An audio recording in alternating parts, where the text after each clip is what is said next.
So we are discussing about the types of research, and in the last class we had already discussed about the what is research, and we had also seen that what are the basic elements of the research, and then we discussed that what is the purpose of the research. Today we are going to discuss the types of research. These are the types of research methodology through which a research scholar can pursue his research. So let us discuss one by one. We will discuss the textual research, conceptual research, area study research, qualitative method, quantitative method, critical edition of a manuscript of a text, long-term project research, big project, class studies, comparative method, survey method, library method, and sampling methods. So these are the methods through which a research scholar can pursue his or her research in the field of Buddhist study in all subjects of the discipline Buddhist studies. So let us discuss one by one. Say we'll discuss, and we had already discussed that research methodology is a technique or a tool through which a research scholar can use his research materials for his research proposal or research topic. So these are some of the topics which we are going to discuss. The first, generally, a research scholar in the field of Pali and other subjects of Buddhist studies, they are doing analytical study of any concept or any text. What is the analytical method of the research? This involves interpretations of the information, examinations of the problem in detail based upon the available literature. The available literature in the field of Pali literature, Tibetan literature, Sanskrit Buddhist literature, Japanese or Chinese literatures. So these are the literatures. So based upon these literatures, we are interpreting, analyzing any concept or any thought which have been discussed by acharyas, commentators, sub-commentators. So this method is called as analytical method. We will discuss one by one. It is also called as a qualitative method of research. What is qualitative method of research? We will discuss in a very detailed manner. So there is a comparative research. We had already discussed that comparative research is also being done in the field of Pali and Buddhist studies, especially in the subjects literature. So there must be two traditions through which the any thought, any ideas, any concept can be compared, whether it is Theravada traditions or Mahayana traditions or Vajrayana traditions. So there must be traditions. If a research scholar is interested to do research on any topic, like Theravada text, and he wishes to make a comparative study with other texts also, like Nikaya, available in the Pali literature, how Dirgha Agam, which is available in our Chinese literature, how the suttas are differing from the Pali suttas. There can be a comparative study of the text also. There must be any concept or ideas like law of dependent originations or concept of Nibbana, which can be also compared in two traditions, Sarvastibad or Yogachar. They can be compared. So there must be two traditions in which a research scholar can make a comparative study of that. We had also discussed that there are two types of research, namely pure research and applied research.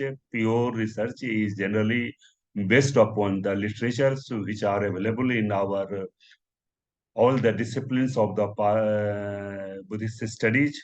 And when the principles or the theories are applied in our day-to-day life, when this type of research, how these principles or the theories are uh, beneficial for the bringing peace and harmony or universal brotherhood in the society.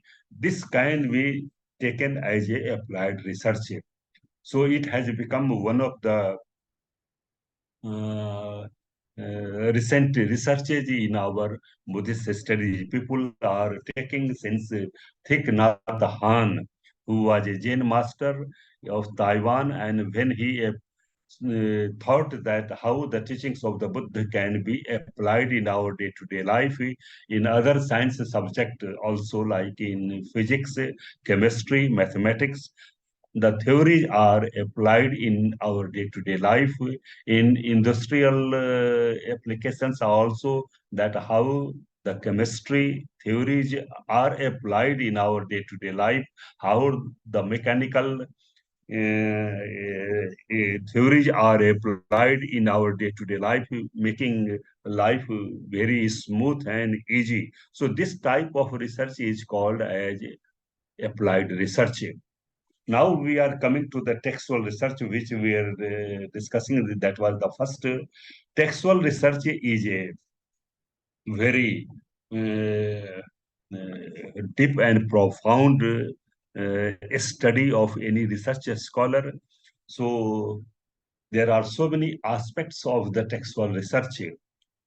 A text must have not been deciphered, or they have it has not come into the light, like the manuscripts which are available in Tibetan or Chinese or in other languages also, but they have not come into light. There are so many texts which are also available in Nevari script. They are likely to be come into the light. So whenever the textual text is being done, so there are so many aspects. First of all, date and authorship of the text can be studied.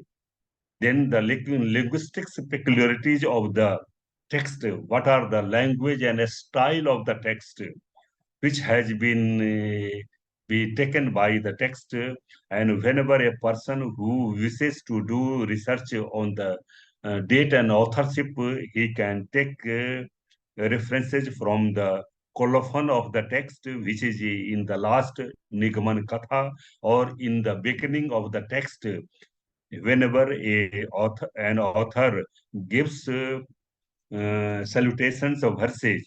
So he also the author also writes about himself. So we can take that what was the date and authorship of the uh, text. So this is also a very interesting text. And the language and the style, what type of language and the style of the writing of the text, it can be also taken. How the verbs and the words have been taken together, what was the linguistic peculiarity, how the morphological assimilation, dissimulations, metathesis, hapology, these types of linguistics peculiarities can be also taken by a research scholar. We have seen that there are so many versions of the Dhammapad also.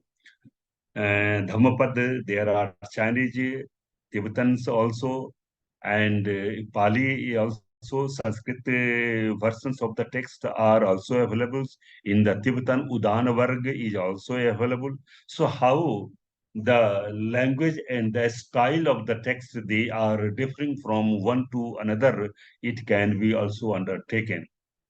Then the sociological, political, geographical study of the society at that time when this text was written down, then a person can also take a study of those subjects which are available.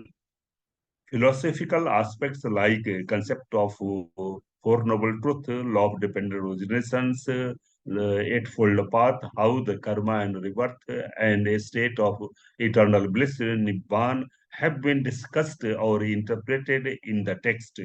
These can be also undertaken by the text. It is a very exhaustive and time-taking research. So textual research, there are so many things A person does not take all the aspects, only some of the aspects like date and author of the text can be taken, or any aspects related with the philosophical, or a person who is interested in the linguistic aspect, he can undertake a study of that text also. What about the cultural implications of the society at that time? On the basis of the text, a person can undertake a research. So this is called as a textual research. Textual research is very deep and understanding. A person must have the background of the language concerned in which the text is written, as well as he must have a complete idea of the linguistics theories and how these morphological or sociological, sociolinguistics aspects, he must have ideas of those. So, a research scholars can undertake this type of research also. Then there is a conceptual research. A person who is interested like concept of law of dependent origination or concept of Nibbana in Theravada Buddhism or in Sarvastivada Abhidharma traditions, or a person who is interested in the concept of Shunya in the Madhyamik Prasangik thought. So he can undertake any aspects related with the concept, related with whether it is Four Noble Truth, Eightfold Path, Law of Dependent Originations, Karma and Rebirth. These can be undertaken by the researcher. Then there is another type of research which is called as empirical research. Empirical research is a quantitative type of research. We will discuss that when the research is based upon the numerical numbers, or the which is based upon the database research on the basis of any sociological or anthropological study which is being undertaken by a research scholar, then this is called as empirical research. So the conclusion can be drawn on the basis of the numerical data which is undertaken. It is especially in the field of sociological and anthropological, and in the field of aesthetical data which is being undertaken. It is another type of quantitative type of research. We will discuss later on in a very separate manner. There is another research which is called as a descriptive. When a research scholar describes any concept or the idea in a very general form, and whenever he makes a generalizations of the concepts or the ideas, this is called as descriptive. So any state of affairs as it exists at present. So a research scholar tries to draw the conclusion on the basis of the uh, research problems which had been undertaken by previous scholars or the acharyas. Now there is a which is a most relevant in our subject related with Buddhist studies, especially in the field of language and literature. So there is a historical type of research. This is very important for the research scholar, which is uh, especially devoted in the discipline of Buddhist study. So historical research is that whenever the data which are collected or gathered on the basis of archives, archaeological excavations, or the suttas which are available in the chronological manner. So here, if you see that historical research is that which utilizes historical sources like documents, remains, etc., to study events or ideas of the past, including the philosophy of the persons and groups at any remote point of time. You might have gone through the history of Buddhist philosophy by Professor D.J. Kalpana. So this DJ Kalupana has also drawn the concepts of all Buddhist philosophy on the basis of the history. So here, how the ideas which are based upon the historical sources like documents which are available in the form of archives or the materials which are available in the libraries in the forms of the palm leaves or Bhojpatra leaves, the documents which are available. So in that way, it is called as a historical research. Further, in the field of religion, how we can discuss these things. Trevor Ling, who is the great scholar of Europe, he has also written research methodology in the field of Buddhist study. And then he has discussed about two methods of the Buddhist studies, especially in the subject related with the Buddhist studies, that how research methodology can be taken. There are two methods which have been given by traveling, that is a literalist method, and second is the our this historical method. So these are the two approaches of methodology which are taken. Literalist method is only which is based upon the literature which are available to us. But whenever we are taking historical method in on the basis of the literature which are available to us, we can also see that how the suttas which are available to us. If you go through the Pali suttas available in the Sutta Pitaka, Dik Nikaya, Majjhim Nikaya, Sanjukta Nikaya, Anguttara Nikaya, and Khudak Nikaya, we will see that how the text is start. Eo me suttam ekam samayam bhagava savathyam viharati jetavane anath pindakasa vihare. So here is once upon a time, the Blessed One was dwelling at the Vihar monastery of the Jetavan in of the Sravasti. And here, how in the first Buddhist council or in the second Buddhist council or third Buddhist council, the acharyas or the arhatas who took participated in these councils, they are remembering that Eho me sutam, Eho maya surtam in our Mahayana sutras also, especially in Lankavatar or Southern Pundrik Sutra, in the Sanskrit Bepul Sutras, we are also having that how the sutras starts Eom Maya Srutam, that thus it was heard by me, that someone has heard, and there are some teachers who are preaching the teachings to someone, and there are some persons or listeners who are also listening the teachings of the Buddha, and in that way it is called as a historical, that the teachings have not been given into the empty space or into the sound. So there must be a teacher, there must be hearer or listeners also, and there was a time when someone has preached to someone, and thus in this way the documents have been kept to us. First of all, it was in the oral traditions, that is the Mukha Path Vasena. Later on, it was committed into writing.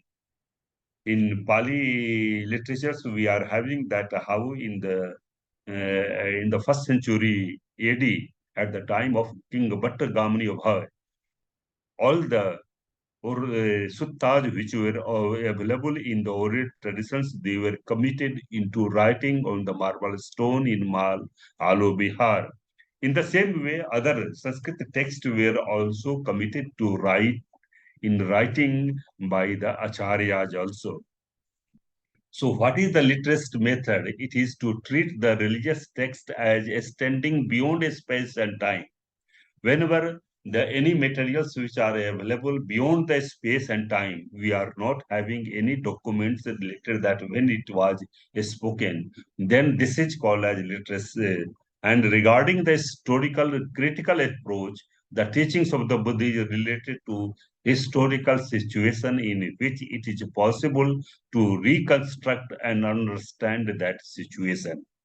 So we see that how Buddha was dwelling in Varanasi, Sravasti, Rajgir, Pavapuri, Nalanda, and how he was preaching to the listeners also. So in that way, we are the documents which are available. This is called as historical method. Whenever we are analyzing or critical study of the suttas, it is called as historical. Here, attention is paid not only to substance and meaning of the words spoken, but also to the fact that they were spoken to the certain hearers in a given concrete situation. So there might have been some of the questions which were raised by some of the bhikkhus at that time, and in answer to that, the Buddha has preached the Sutta. So that was the situations and how the words have been interpreted, how the words have been undertaken, and the teachings in what circumstances, what was the situation. This type of, whenever there are study, this is called as historical method. So, in order to know what weight is to be given to a particular saying, it is necessary to remember that words were not uttered into empty air, but to a specific audience. So we see in the Pali text also, in other Bapuli Sutras and other texts also, there are some listeners, there are some bhikkhus who are listening the teachings of the Buddha, and whenever, based upon those materials, the research is being undertaken, this is called as historical method. Again, there is another method which is called as scientific research. We are aware that science is the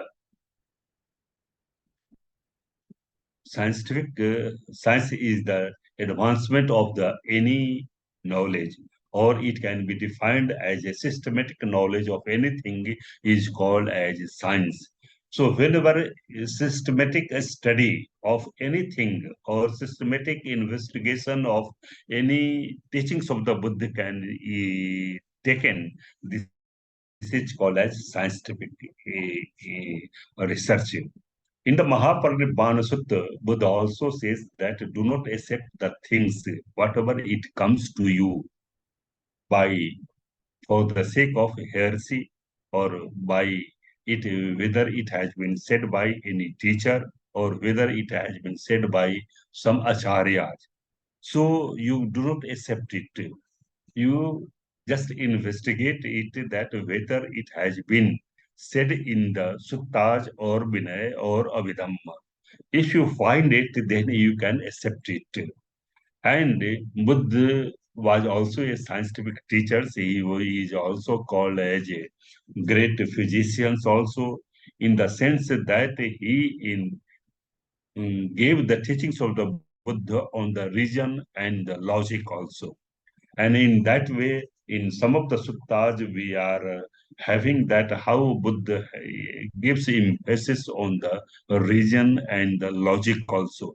So all the teachings of the Buddha which are related with the scientific investigations later on, we also find that some of the acharyas like Nagarjuna, he also composed Jukti Sasti Karika. There are 60 verses which have been given on the basis of regions also. In Kathavattu is a text of the logic and reasoning as well as epistemology also. So whenever the teachings of the Buddha are interpreted on the basis of reasoning, logic, and epistemology, then it is called as a scientific research. So this is the systematic study or investigation of the teachings of the Buddha with mainly emphasis of the reasoning, logic, and epistemology. So this ideal of science is to achieve a systematic interrelations of the fact. We are aware that how things are causally related with each other. There is no self-independent entity. Everything comes into existence dependent on some cause and conditions, hetu and the pacha. And all these are that how the things are happening in our day-to-day life, how the things are causally related with each other. This type of study, that how the things are causally related, how the man, nature, and the environment, how the two things are causally related. This type of investigations, this is called as a scientific research. There are so many texts which have been done related with the teachings of the Buddha, like Buddhist metaphysics by Noah Ronkin, who has written that how the teachings of the Buddha or the concepts or the theories of the Buddha are related with the scientific study of our teachings of the Buddha. So here, mm, mm,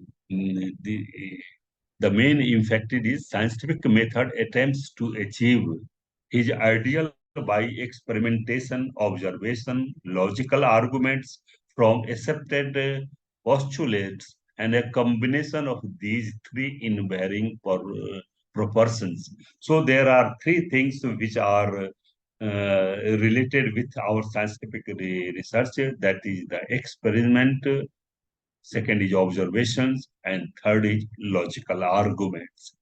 Then this type of research is called as scientific research.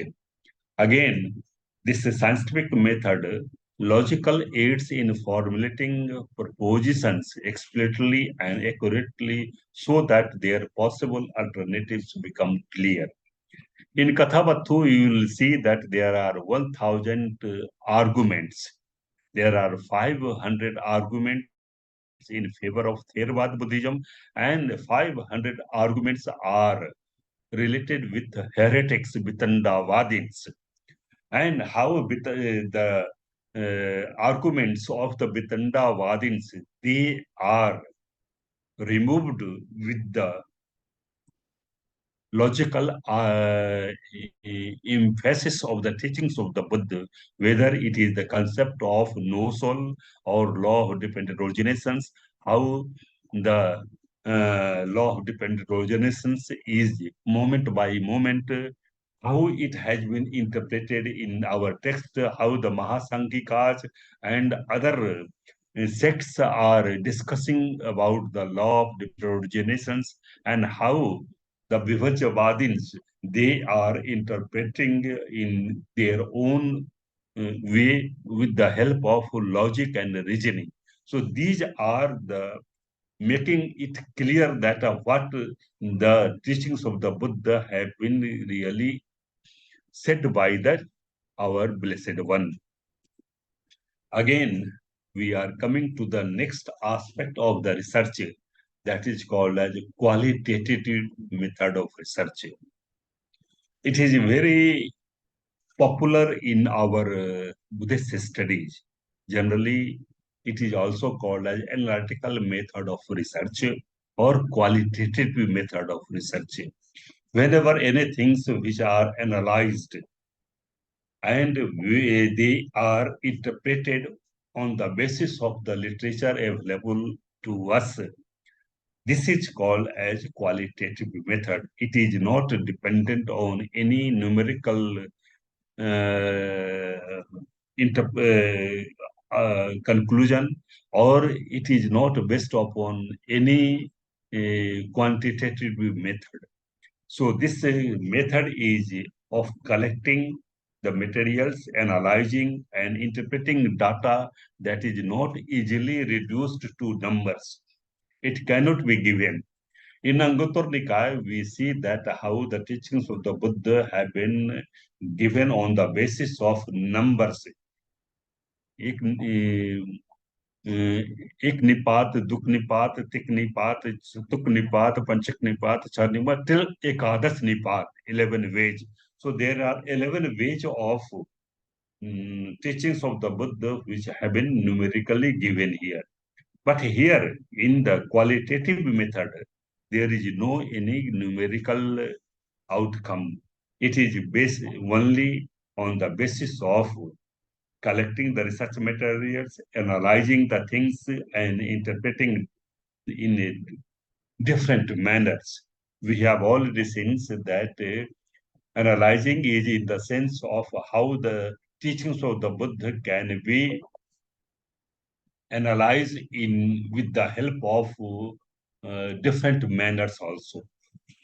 We have seen in the text of Vibhanga how the four ultimate realities, Chatudha, Paramat, Dhamma, namely Chitta, Chetasik, Rupa, and Nibbana, how they have been interpreted on the basis of Panchakandhaj, Dwadas Ayatan, Atharas Dhatu, Patisamuchpad, Chattariyari Sachani, Apamanya, Patisambhidha. So how there are 18 ways of analyzing the teachings of the Buddha in a different manner.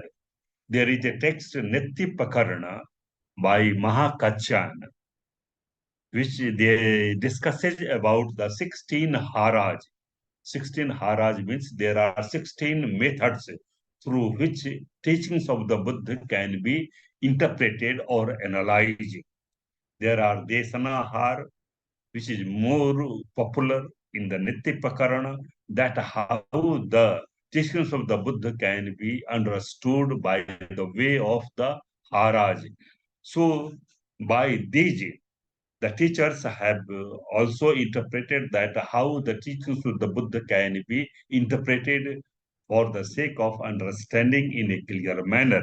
So here qualitative method is collecting the research materials, analyzing and interpreting in a different manner the new ideas, how the thoughts are interpreted in a different manner. This is called as qualitative method. So qualitative data takes the case studies and notes rather than numerical characterized by quantitative research.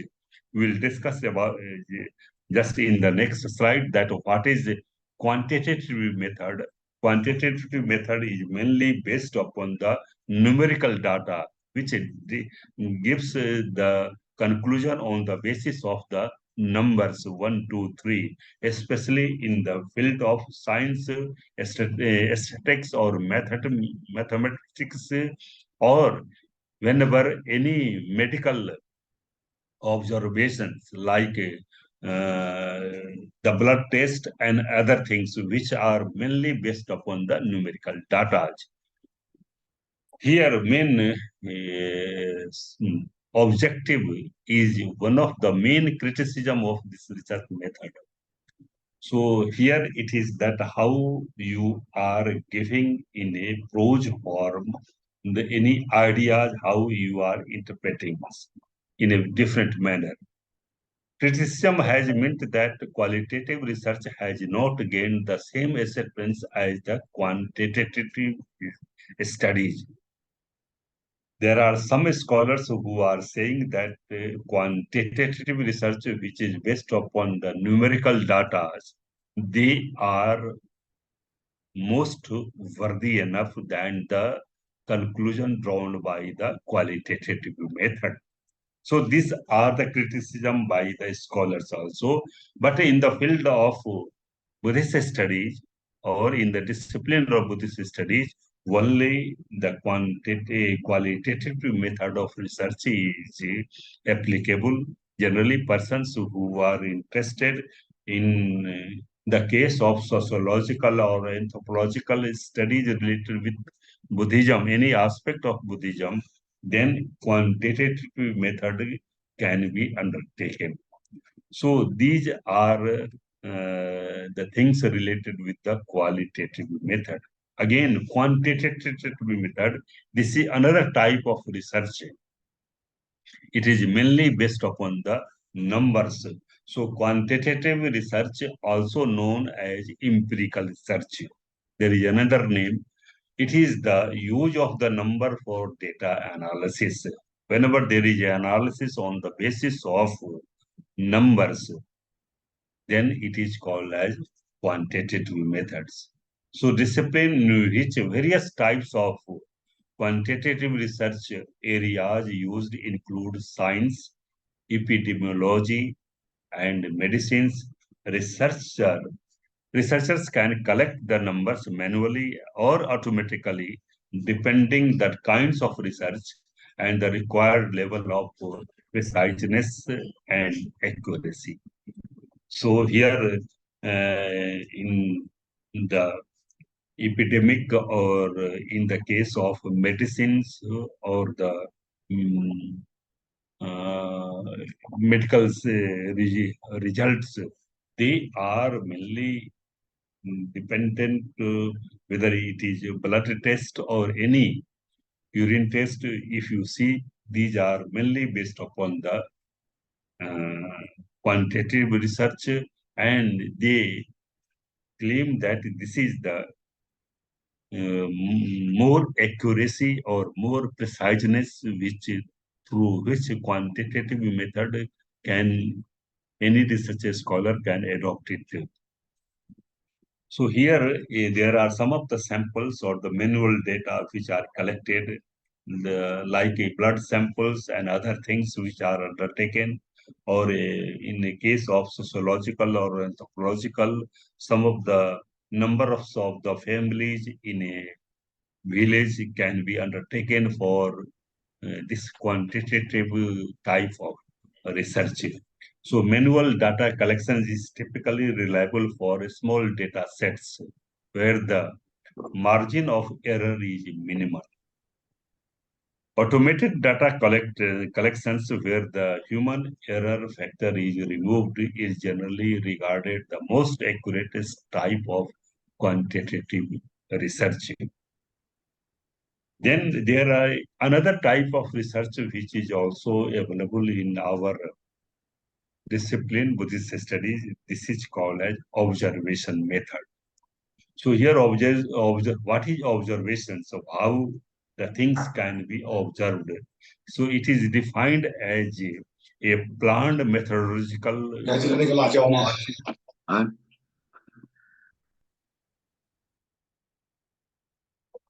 ，Yes, sir. Observation is defined as a planned methodological watching that involves checkpoints to improve accuracy. Observation is a method that employs vision and means of collecting data. It also implies that the use of eyes rather than the ears and the voice. It is an accurate watching and noting of phenomena as they occur with regard to the cause and effect or mutual relations. We have seen in the case of our rivals that how the things are causally related when the things which are happening in our day-to-day life, and whenever we are observing through only our eyes, this is also called as a scientific method of researching. So it is not only by hearing or by other things or any voice, but you have to visualize the things, the things are happening day to day life, and then how you are watching the things, observing the things, and how the things are taking place, which is undertaken by our eyes. And on the basis of that, if you are interpreting that how the things are happening in our day-to-day life, this is called as observation method. There is another method which is called as questionnaire method. Whenever in the case of psychological study or sociological study or anthropological study, the questionnaires are being set up by the researcher scholar, and they are prepared, and some of the families of the village are selected, and on the basis of those questions and how the answers have been given, whenever the conclusion is being drawn, this is called as questionnaire method. So questionnaires is a very noted as most accepted by the scholars. They are saying that it is only in the case of 15 or 20 families of a village, but it cannot be applicable to other families of the other village also. The differing with that also.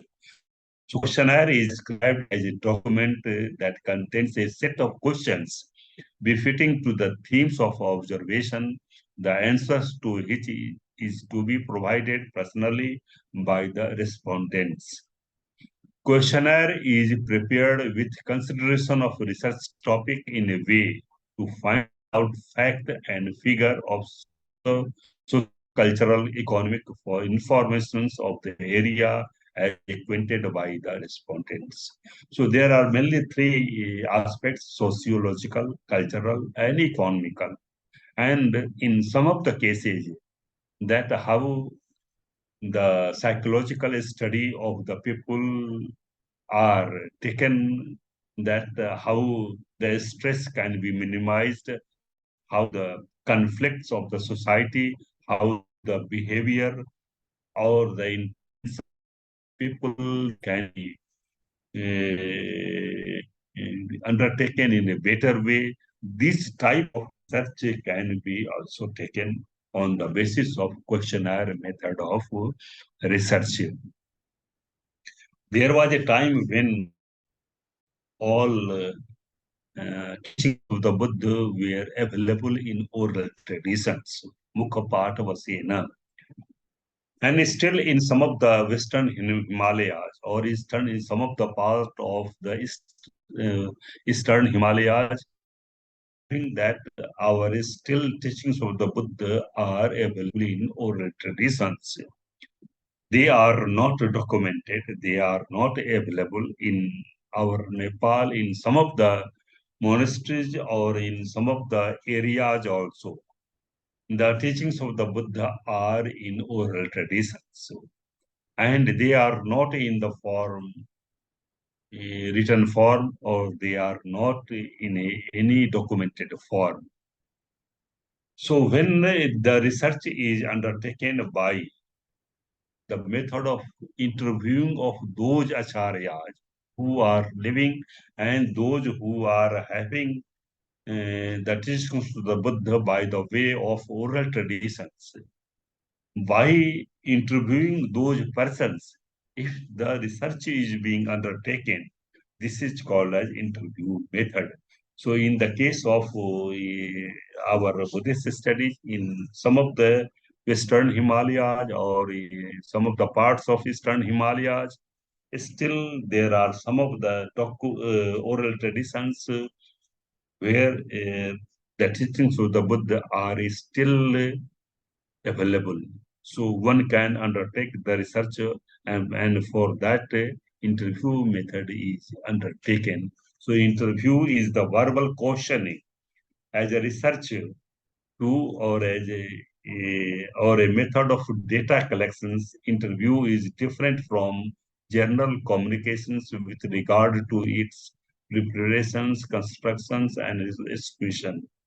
So whenever the questions are being prepared, it must be prepared with a very proper understanding. There will not be any questions which is not related with, and that cannot be pinching to any persons or the society of the persons also. If you are asking any questions which are not like by the temperaments of those persons, then the outcome will not come. So the sentiments of those persons who are having oral traditions or those to whom a researcher is going to ask the questions, that questions cannot hurt the sentiments and emotions of those persons. So questions can be prepared with a very understanding that these questions are not going to harm sentiments and the emotions of any persons. The difference is that a research interview is prepared and executed in a systematic way. It is related with a specific research question and a research purpose also. In general case, we have seen that a research topic must have research problem also, and research problem must have a solution also, which is called as hypothesis, and there be must be a method also, which is called as research methodology. So here the questions which you are going to ask, the questions must be research questions, and the research questions must have the solutions also, which you are going to ask to those persons. So this is the specific purpose of the questionnaire method through which a research scholar can gather some of the informations. There is another case study or field experience method where a person, suppose, who is going to take a study of a status of Buddhism in some of the parts of Maharashtra, or when a person who is going to study the status of new Buddhist in Maharashtra or Assam or other areas also.